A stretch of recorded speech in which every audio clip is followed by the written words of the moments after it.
وہاں تو ابدیت کا ناز تھا، بادشاہت اور سلطنت کا کوئی تصور نہیں تھا۔ بادشاہت کا مزاج اور ہوتا ہے، نبوت کا مزاج اور ہوتا ہے۔ اس کو اچھے طریقے سے ذہن نشین کر لیجئے کہ کچھ چیزیں ایسی ہیں جو بادشاہ نہیں رہتا اگر وہ چیزیں ہوں، اور کچھ چیزیں ایسی ہیں کہ اگر وہ ہوں تو نبی یا امام نہیں رہے گا۔ مزاج ہے الگ الگ، مزاج بادشاہت سے کچھ چیزیں الگ ہیں۔ جو قید ہو جائے وہ بادشاہ نہیں کہلائے گا، وہ قیدی ہے۔ جو رات کی تنہائی میں اپنا وطن چھوڑ کے چلا جائے وہ بادشاہ نہیں کہلائے گا۔ جس کو کسی بازار میں بیچ لیا جائے وہ بادشاہ نہیں کہا جاتا۔ جس کو ہاتھ پاؤں باندھ کے آگ میں ڈال دیا جائے وہ بادشاہ نہیں کہلاتا، لیکن وہ نبی ہو سکتا ہے۔ جناب ابراہیم کو آگ میں ڈالا گیا، ان کا مرتبہ اور بڑھ گیا، خلیل اللہ ہو گئے۔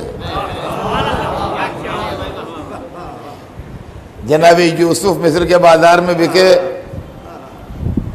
ان کی شان اور بڑھ گئی، ان کا رتبہ اور زیادہ اضافہ ہو گیا۔ سرور کائنات رات کی تنہائی میں تاریکی میں وطن چھوڑ کے مکے سے مدینے کی طرف ہجرت کر کے تشریف لے گئے۔ اسلام میں ہجرت کو یہ مرتبہ ملا کہ اسلامی کیلنڈر ہی ہجرت سے شروع ہوتا ہے۔ اب آپ ذرا ملاحظہ فرمائیے کہ یہ چیزیں مزاج بادشاہت کے خلاف ہیں، مگر مزاج نبوت کے اوپر اور دامن نبوت پر اس سے کوئی دھبا نہیں آتا۔ کچھ چیزیں ایسی ہیں کہ جو مزاج بادشاہت کے مطابق ہیں، مگر دامن نبوت انہیں برداشت نہیں کرتا۔ جھوٹ بولنے والا بادشاہ ہو سکتا ہے، نبی نہیں ہو سکتا۔ ظلم کرنے والا بادشاہ ہو سکتا ہے، نبی نہیں ہو سکتا۔ گناہگار بادشاہ ہو سکتا ہے، نبی نہیں ہو سکتا۔ قاتل و ظالم بادشاہ ہو سکتا ہے، نبی نہیں ہو سکتا۔ وعدہ کر کے مکر جانے والا، بے گناہوں کو قتل کرنے والا، انسانیت پر ظلم کرنے والا بادشاہ ہو سکتا ہے، لیکن نبوت یا امامت کا مرتبہ نہیں پا سکتا۔ معلوم ہے اس کا مزاج اور ہے، اس کا مزاج اور ہے۔ اسلام میں بادشاہت نہیں ہے، بلکہ اسلام میں ابدیت ہے۔ اب آئیے میں بچوں کو فرق سنا دوں کہ ابدیت و بادشاہت میں فرق کیا ہے، اور اسلام میں ابدیت کیوں ہے، بادشاہت کیوں نہیں ہے۔ بادشاہت نام ہے غرور کا، تکبر کا، پراؤڈنس کا۔ ہم سے بڑھ کے کوئی نہیں، جو ہم ہیں وہ کوئی نہیں، جو ہم چاہیں گے وہ ہوگا۔ یہ ہے سلطنت کا مزاج۔ ابدیت ہے سر جھکانا، غلامی، اطاعت، سر خم کرنا۔ اللہ کی سرکار میں سر اونچا کر کے جو چلے گا اس کا سر جھکایا جائے گا، اور سر جھکا کے جو چلے گا اس کے سر کو بلندی ملے گی۔ اللہ کو انکسار پسند ہے، اللہ کو فروتنی پسند ہے، اللہ کو سر جھکا کے چلنا پسند ہے۔ اللہ کو یہ پسند ہے کہ آپ دوسرے سے اخلاق سے ملیں، اللہ کو یہ پسند ہے کہ آپ ایک دوسرے کو مسکرا کے دیکھیں، اللہ کو یہ پسند ہے کہ آپ دوسرے کی مدد کریں اور سہارا دیں، اپنی شخصیت کو بھلا دیں کہ آپ کیا ہیں۔ یہ اللہ کو پسند ہے۔ جتنا جتنا جھکتے جائیے گا اتنا اتنا اللہ کے یہاں اونچے ہوتے جائیے گا۔ اور بادشاہت کا مزاج یہ ہے کہ ہم اونچی کرسی پر بیٹھے، سب نیچی کرسی پر بیٹھے، ہم یہاں بیٹھے سب وہاں بیٹھے، ہمارے جسم پر ایسا لباس ہو، سب کے جسم پر ایسا لباس ہو۔ فرق کریں اسی لیے اللہ نے جب اپنے سرکار میں بلایا تو سارے فرق مٹا دیے. جماعت کی صف میں بلایا تو ایک لائن میں سب کو کھڑا کیا. حج میں بلایا تو ایک لباس احرام میں سب کو بلایا. فائنل ڈسپوزل ہوا تو ایک کفن کے لباس میں سب واپس آئے.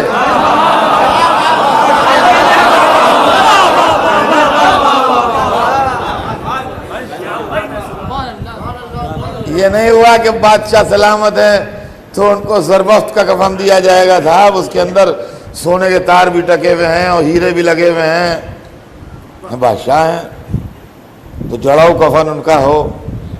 یہ کچھ نہیں ہے. وہی ایک کفن ہے جو سب کے لیے ہے. عزیزان گرامی، اللہ کی سرکار میں سب ایک طرح بلائے جاتے ہیں. روزہ واجب ہے تو سب کا واجب ہے. کچھ کھاؤ پیو نہیں. نماز واجب ہے، سب کا واجب ہے. اور جو پہلے آئے وہ پہلی صف میں جگہ پائے، جو بعد میں آئے وہ پیچھے صف میں جگہ پائے. ایک کا سر ہو دوسرے کے قدم ہو تاکہ غرور ختم ہو جائے. یہ انسانی سر جو سرکشی کے لیے مشہور ہے، یہ نماز میں آ کے جھکتا ہے اللہ کے سامنے. اسی لیے اللہ کو نماز پسند ہے اور نماز معراج مومن کہی گئی ہے. اور نماز میں بھی چند شکلیں ہیں. ایک شکل ہے قیام، کھڑے ہوتے ہیں نماز میں سیدھے. ایک شکل ہے رکوع، پیروں پہ ہاتھ رکھ کے جھکتے ہیں تو رکوع کہتے ہیں. ایک ہے قعود، بیٹھتے ہیں. ایک ہے سجدہ. نماز پڑھنے والے کی 4 شکلیں بنتی ہیں: قیام، قعود، رکوع، سجدہ. اس کے اندر سب سے بلند مرتبہ سجدے کا ہے. سر جتنا جھکتا جائے گا اتنا اونچا ہوتا جائے گا. تو نماز میں آئے تو سب ایک طرح آئے، فرق نہ ہوا. حج میں آئے تو سب ایک طرح آئے، فرق نہ ہوا. رمضان واجب ہے تو سب کے اوپر واجب ہے، فرق نہ ہوا. اور کفن پہن کے آئے تو سب ایک طرح آئے تو سب فرق نہ ہوا. بس یہ فرق یا اللہ کے بارگاہ میں مٹا یا حسین کی بارگاہ میں مٹا کے مسجد میں سب ایک.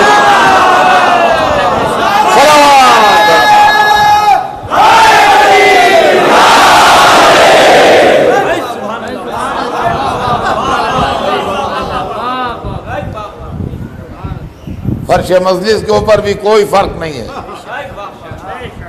کون مالدار بیٹھا ہے، کون غریب بیٹھا ہے، کون مل اونر بیٹھا ہے، کون مزدور بیٹھا ہے، کون عالم بیٹھا ہے، کون جاہل بیٹھا ہے. آتے جائیے، بیٹھتے جائیے، جیسے جگہ ملتی جائے. یہ حسین کا دربار ہے. یہ حسین کا دربار ہے. یہاں کے وہ فرق نہیں ہے کون کیا ہے. جو آئے جس طریقے سے آئے ایک طرح آن کے بیٹھ جائے گا. اور پھر خدا کی قسم ہم نے یہ دیکھا ہے اور یہ تجربہ ہے، آپ بھی دیکھ لیجئے. یہ کانفرنسیں ہوتی ہیں، سیمینارز ہوتے ہیں، اجتماعات ہوتے ہیں، بڑے خوبصورت کارڈ چھپوا کے بانٹے جاتے ہیں، کرسیاں لگائی جاتی ہیں، لوگ احترام سے بلائے جاتے ہیں. اس کے بعد بھی مجمع نہیں آتا.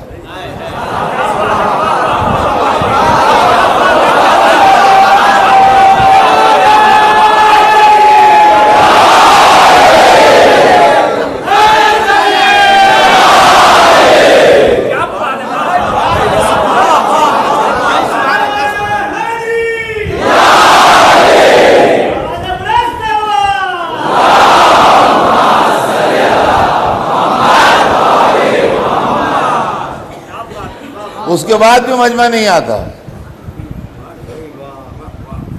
اور کرسیاں خالی پڑی رہتی ہیں، خوشامد کی جاتی ہے، لوگ نہیں پہنچ پاتے. اور ہم نے سیمینارز بھی دیکھے ہیں اچھے اچھے یونیورسٹیز میں. وہ اپنی محنت کا نچوڑ اپنا پیپر پڑھ رہا ہے، کوئی سو رہا ہے، کوئی باتیں کر رہا ہے، کوئی ایسے بیٹھا ہے، کوئی ویسے بیٹھا ہے. وہ بار بار متوجہ کر رہا ہے، لوگ متوجہ نہیں ہو رہے. حالانکہ علمی بات ہے، اکیڈمک مسئلہ ہے، لیکن اس کے باوجود بھی توجہ کم ہے لوگوں کی۔ اب اس کو کیا کیا جائے؟ یہ توجہ دینے والا اللہ ہے کہ آپ شمع ذکر حسین جلائیے، پروانے آنے لگتے ہیں۔ آپ یقین مانیے، میں برسر ممبر کہہ رہا ہوں، کوئی مذاق کی بات نہیں ہے۔ میں نے بڑے بڑے اسکالرز کو، بڑے بڑے پروفیسرز کو دیکھا ہے کہ وہ بالکل لاپرواہی کے ساتھ سن رہے ہیں اور لوگ بار بار پریشان ہو رہے ہیں، ان کو متوجہ کر رہے ہیں۔ لیکن مجلس حسین وہ مدرسہ ہے کہ یہاں چھوٹے چھوٹے بچے اتنی تمیز سے بیٹھتے ہیں آگے۔ معلوم ہوا کہ یہ تمیز ذکر حسین سکھاتا ہے، یہ ڈسپلن جو ہے ذکر حسین سکھاتا ہے کہ مجلس کے اندر بیٹھنے والے بچے بھی پیر پھیلا کے نہیں بیٹھتے، تمیز سے بیٹھتے۔ تو عزیزان گرامی، ملوکیت کی بات میں آپ سے کر رہا تھا کہ ملوکیت کیوں اسلام کو ملوکیت پسند نہیں ہے، اور اسلام میں ملوکیت کے نتیجے میں خرابی کیا پیدا ہوئی؟ جب اسلام ملوکیت میں بدل گیا اور جب اسلام بادشاہت میں بدل گیا تو بادشاہ کا مزاج ہے کہ ہم بڑے، مذہب کا مزاج ہے کہ ہم بڑے۔ دیکھیے، آپ نمازوں میں کہتے ہیں اللہ اکبر، اذان میں کہتے ہیں اللہ اکبر۔ اللہ اکبر کے معنی جانتے ہیں؟ عربی لفظ ہے، اکبر سپرلیٹو ڈگری ہے۔ اکبر معنی سب سے بڑا، اکبر معنی سب سے بڑا، کبیر معنی بڑا، اکبر معنی سب سے بڑا، جس سے بڑا کوئی نہ ہو، جو سب سے بڑا ہو اس کو عربی میں اکبر کہتے ہیں۔ اللہ اکبر کیا مطلب ہوا؟ کہ اللہ سب سے بڑا ہے، اللہ سب سے بڑا ہے، کوئی اللہ سے زیادہ بڑا نہیں ہے۔ 5 وقت مسجدوں سے اعلان ہوتا ہے اللہ اکبر۔ نماز جب شروع ہوتی ہے، تکبیرۃ الاحرام کہی جاتی ہے، تو نمازی کہتا ہے اللہ اکبر۔ یہ اللہ اکبر جو ہے، یہ اللہ کی بڑائی کا اعلان ہے۔ بادشاہت اس کو پسند نہیں کرتی، اس لیے کہ بادشاہ سلامت سمجھتے ہیں ہم سب سے بڑے۔ اسلام کہتا ہے اللہ سب سے بڑا۔ اب سوال یہ کہ ایک ملک میں 2 بڑے کیسے رہیں؟ ایک نیام میں 2 تلواریں کیسے رہیں؟ مذہب کی تباہی کا راز سنیں بچے اس وقت کہ مذہب کی تباہی کا راز کیا ہے۔ بادشاہ کہتا ہے ہم سب سے بڑے، اللہ کہتا ہے ہم سب سے بڑے۔ سوال یہ 2 بڑے ایک ساتھ کیسے رہیں؟ ایک ہی بڑا بن کے رہے گا۔ جب 2 بڑوں کے نظریات میں ٹکراؤ پیدا ہوتا ہے تو اس وقت بیچ میں ایک مولویوں کا طبقہ آتا ہے جو اللہ اور بادشاہ کے بیچ میں دلالی کرتے ہیں۔ وہ بھی راضی رہیں، یہ بھی راضی رہیں، یہ جو چاہے کرتے رہیں، وہ مذہب کو ٹویسٹ کر کے ان کے مطلب کے مطابق بناتے رہیں۔ یہ ہوتا ہے عزیزان گرامی مذہب کی تباہی کا راز۔ چنانچہ بادشاہتوں نے مذہب کو برباد کیا اور مذہب کی فلسفی کو تباہ کیا، اور اس کے ساتھ وہ طبقہ جو اپنے کو مذہبی کہتا تھا، جو ملاؤں کا طبقہ تھا، جو کٹ ملا تھے، بادشاہت کے غلام، اقتدار کے تابعدار، وہ قرآن کی آیتوں کا مطلب بدلتے رہے، رسول کی حدیثوں کا مطلب بدلتے رہے۔ دیکھنے میں اسلام ہے، لمبی لمبی داڑھیاں بھی ہیں، قرآن بھی گلے میں ہے، ماتھے پہ گھٹا بھی ہے، اسلام کو بٹانے کے لیے اور اسلام کو برباد کرنے کے لیے کھڑے ہوئے ہیں۔ آج ان مسلمانوں نے جتنا اسلام کو بدنام کیا ہے اور ساری دنیا میں اسلام کی امیج جو بگڑی ہے وہ انہی نام نہاد مسلمانوں کی وجہ سے بگڑی ہے، جو صورت سے تو بڑے کھرے مسلمان لگتے ہیں لیکن ان کے دل میں خاک اڑ رہی ہے۔ آپ پرابلم سمجھیے کیا ہے۔